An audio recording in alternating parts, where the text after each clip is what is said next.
Bonjour, c'est Marie-Christine. Bienvenue dans cette vidéo de développement personnel. As-tu de la difficulté à dire non? Quand une personne, par exemple, te demande un service. Quand ton patron te donne des tâches supplémentaires alors que tu es déjà débordé. Que tes enfants te demandent souvent, trop souvent, de garder leur enfant. As-tu de la difficulté à t'arrêter alors que ton corps te dit de le faire? À rester dans une relation alors que tu souffres à l'intérieur de celle-ci, qu'elle ne te convient pas?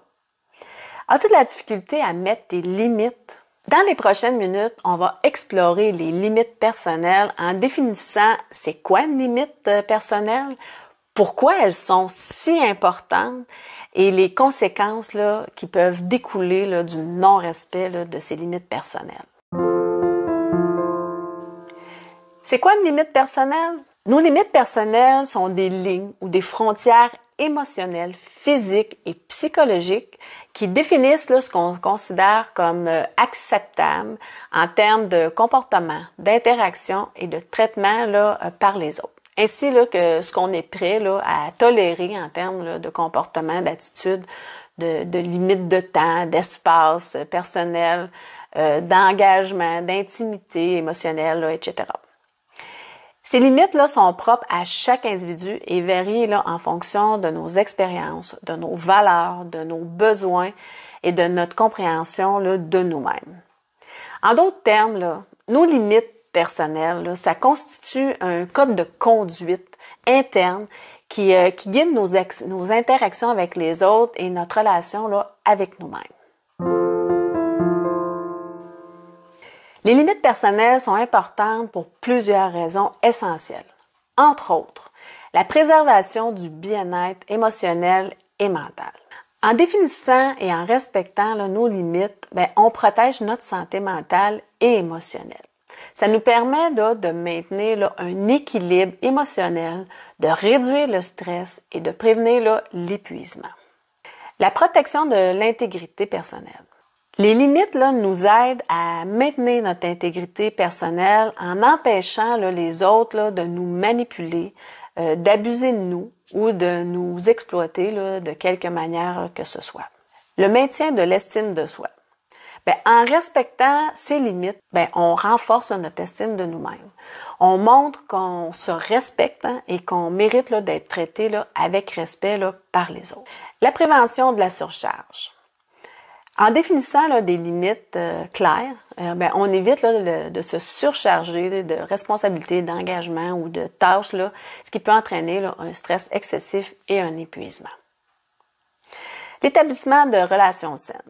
Définir et respecter des limites saines est essentiel pour établir des relations interpersonnelles positives et respectueuses. Ça favorise des relations équilibrées et durables.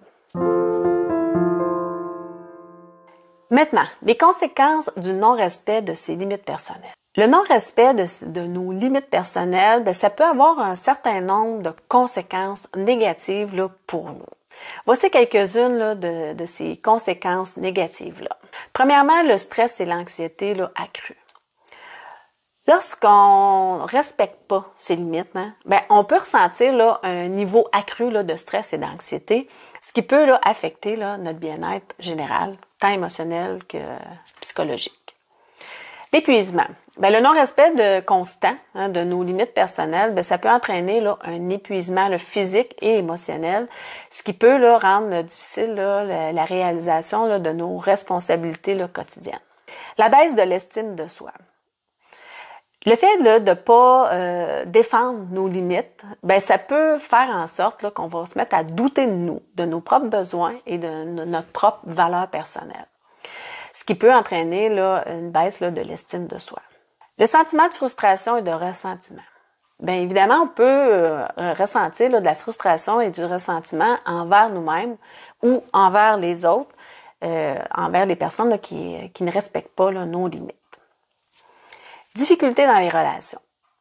Le non-respect des limites, ça peut entraîner des conflits dans nos relations parce que on va se sentir exploité ou mal compris et non entendu.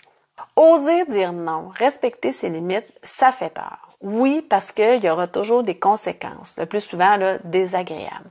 Oui, parce qu'on a tendance à penser qu'on a quelque chose à perdre, un travail, de l'argent, une relation, etc., alors que c'est tout le contraire. En osant établir là, ses limites personnelles, bien, on a tout à gagner.